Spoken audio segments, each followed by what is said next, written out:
Hey guys, it's Harry here. In this video, we're gonna take a look at a point and shoot camera from Sony, the Sony RX100 Mark III.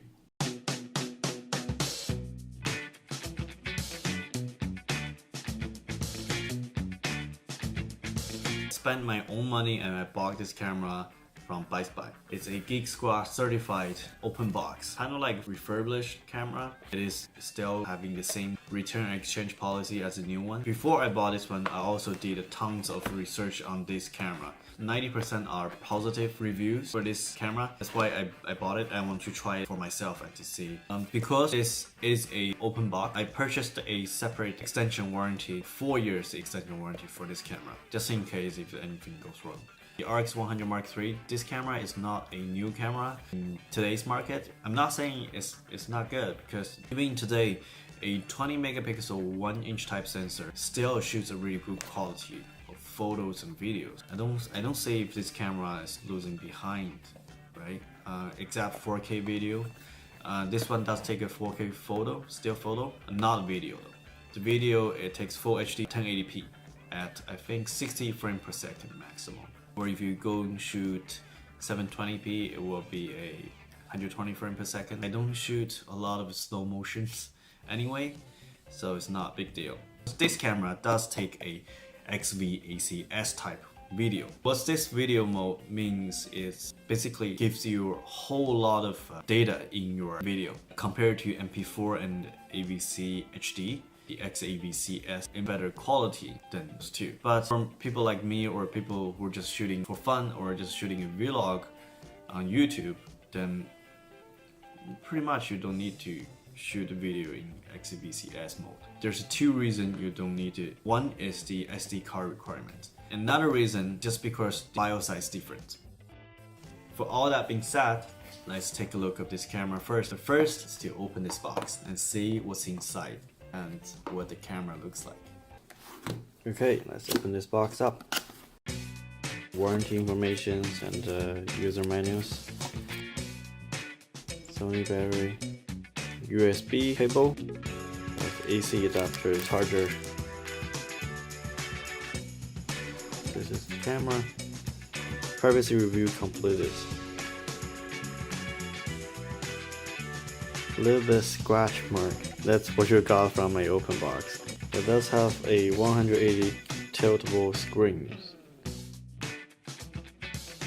You can also extend the screen to different angles.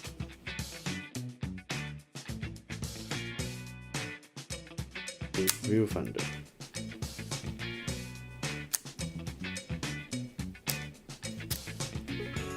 And a flash.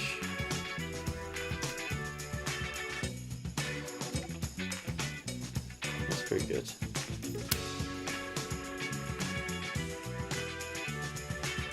Oh, that's for SD cards and batteries.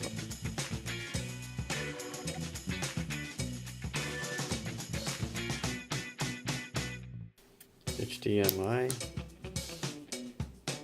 What's this multi? Oh, this is a USB, mini USB.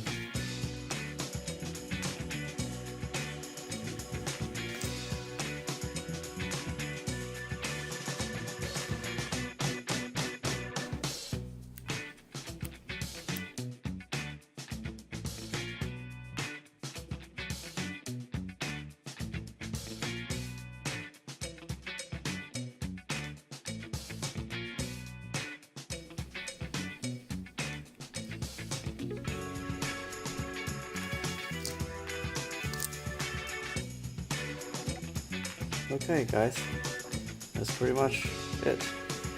Now let's go to test. Okay, I'm here outside right now. I'm using the RX100 Mark III.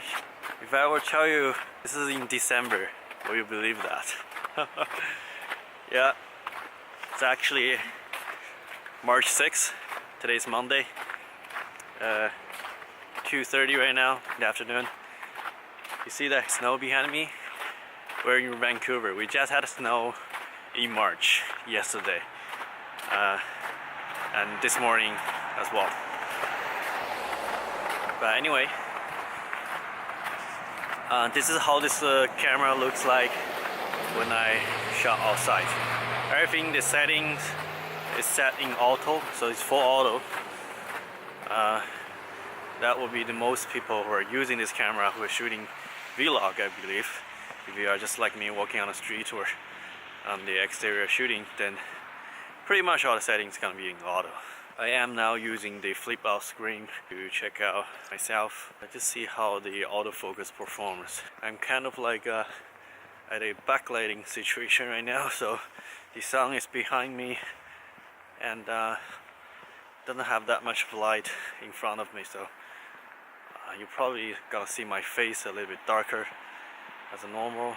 But if I turn around, see, that's much better, right? One good thing is, I hope I did a lot of research, a review on this camera, and it does say it has a pretty good audio recording comparing to some of the competitors of this camera. But I'll see the back-end computer. Here sometimes the focus lost my face a little bit, I guess. Might be just because the backlighting, I guess. That might be the problem. Okay, let's work through that way. Now I can see myself in the screen. The autofocus locks on my face basically all the times. I didn't see that when I was working that way, but now I see it.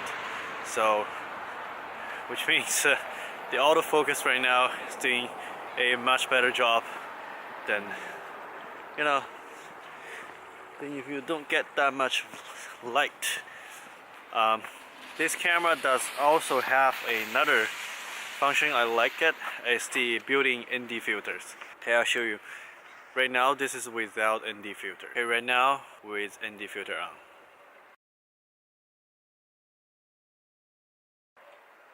See, difference? You can also adjust ND filter to auto. Okay, let's keep shooting in ND filter off. I'm totally handheld, and image stabilizer is on. That's a snowman there.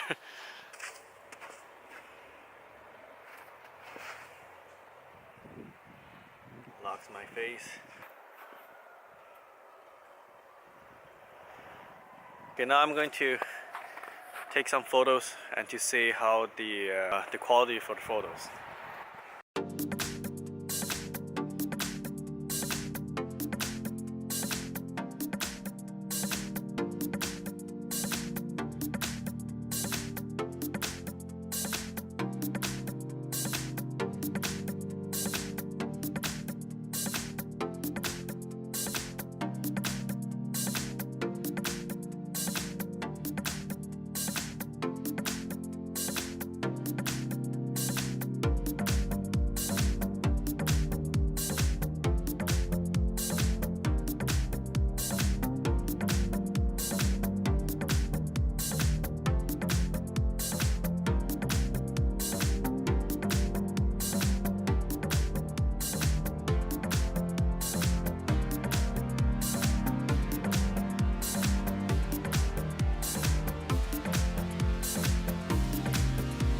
I just took some photos at the park there, and I found out something.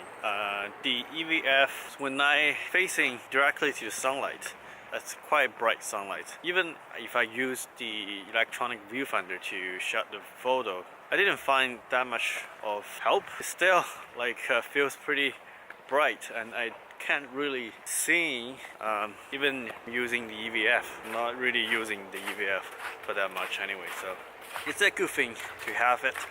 This camera does come with several shooting styles. I found out there is a what they call 3-inch mode. If you're shooting video in that kind of mode, feels like S-Log, like Sony's S-Log. Darker area, you can have more details. You can see more details. This camera doesn't have a S-Log built in this camera. I'll show you guys in a moment. I think the footage from that is pretty useful.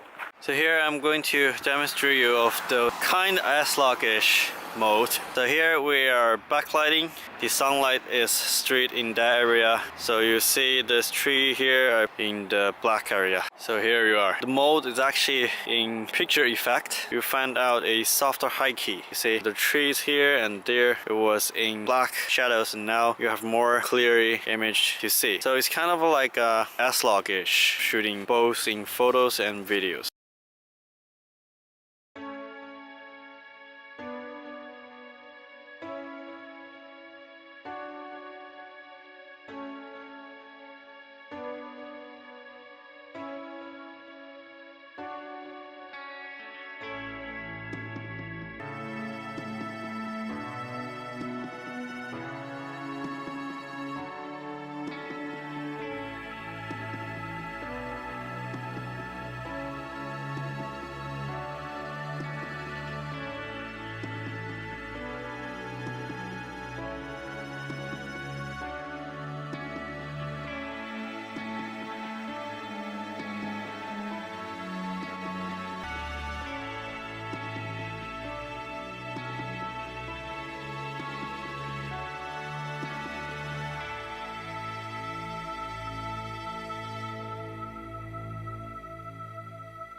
Okay, now let's talk about the things I like about this camera and the things I don't like about this camera. I like how this LCD touchscreen is. It gives me a lot more angles to shoot. So I can shoot this way, I can point camera up, shoot like this way, go this way, or just simply when I was walking, I shoot this way.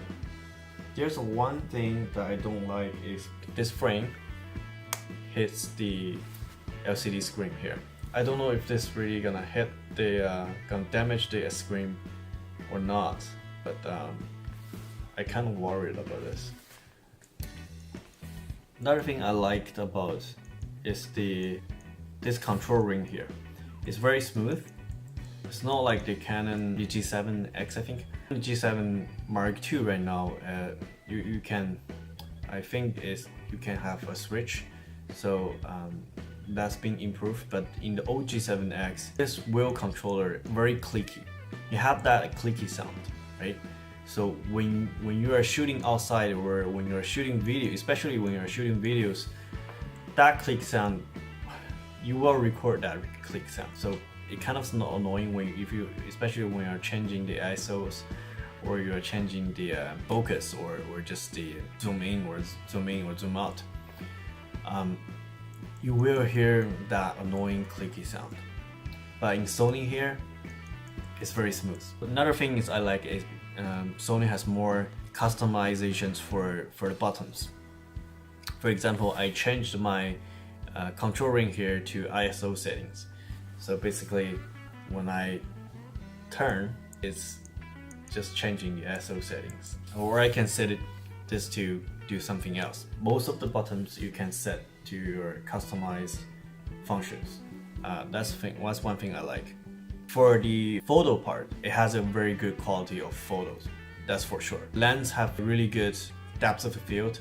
I like that. This camera is not meant for you to shoot in low light, because this camera sucks at low light conditions. But I wasn't worrying that much because I'm not going to use this camera to shoot videos in that kind of low light situation. So it's fine for me. I like the video qualities. It's good. The color reproductions in the video is pretty nice, pretty accurate, I would say. And audio quality is good. But this one actually turns out has better audio quality than what I expect. The thing I don't like this camera is viewfinders. Yes, the viewfinders. Every time when I pop out the viewfinders and then I push back in, the camera turns off itself.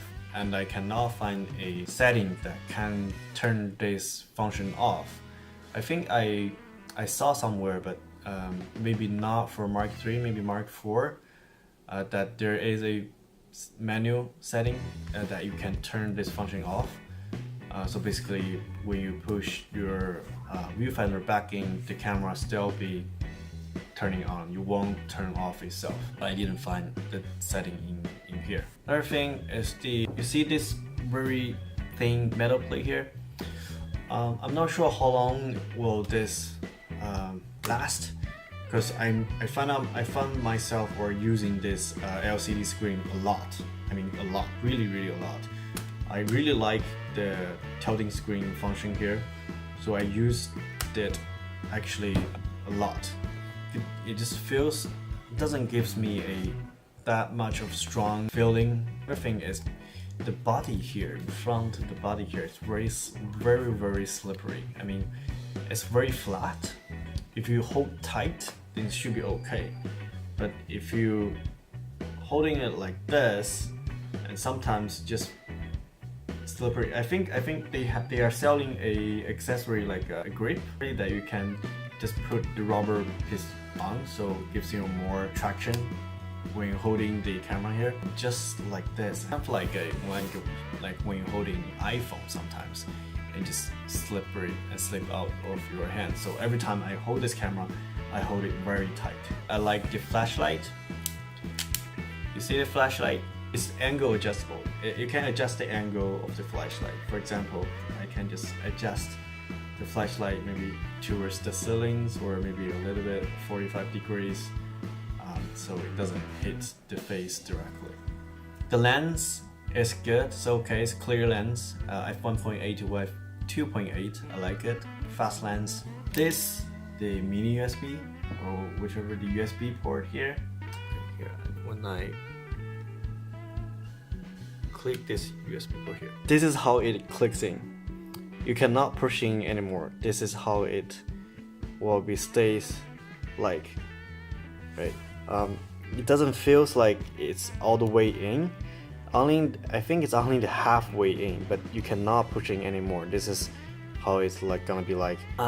This gave me a little bit concerns on the you know, the use of life for this USB port here, because you know, it just doesn't feel that strong, because only halfway in, this could be easily bended, right? I mean, could be easily damaged to this USB port here. See? This camera does not come with a battery charger. It's just a USB port here. So every time you charge your battery, you have to connect your AC adapters using this USB port here, connects to your camera. You can able to charge your battery just in the camera. This is a good and a not good thing for me, because good thing is because basically you can use a phantom power, like external power or battery, to charge your camera. If you are recording, I can use, or outside when traveling, I can use my phone charger. I take my battery pack all the time when I travel, right? So I can use this USB cable and use that battery pack to charge the camera. But when I was just in home, I have to connect to camera all the time, because there is no separate chargers for just charging the battery here. That's kind of annoying.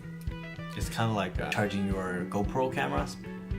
This camera does take time lapse. I didn't try time lapse function in this camera because it does need you to download the app into your camera here. I didn't download the app here, so I didn't get a chance to try it. Okay, that's pretty much everything about this camera.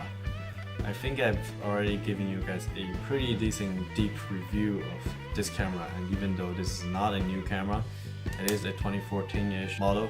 For some of you guys, maybe not even looking for the Mark III, maybe you are looking for the much newer version, like the Mark V and the Mark IV. If you are looking at a camera like this one, the RX100 Mark III, if you think this is already good enough for you, it is a good camera for just, you know, all around grab and go. It's not heavy, it's light, compact, takes both good quality of photos and videos. Pretty much that's everything you need for a camera, right?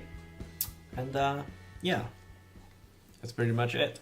Thank you guys very much for watching. Please like, dislike, comment, or subscribe for more videos coming up. Thank you guys very much. I see you next time.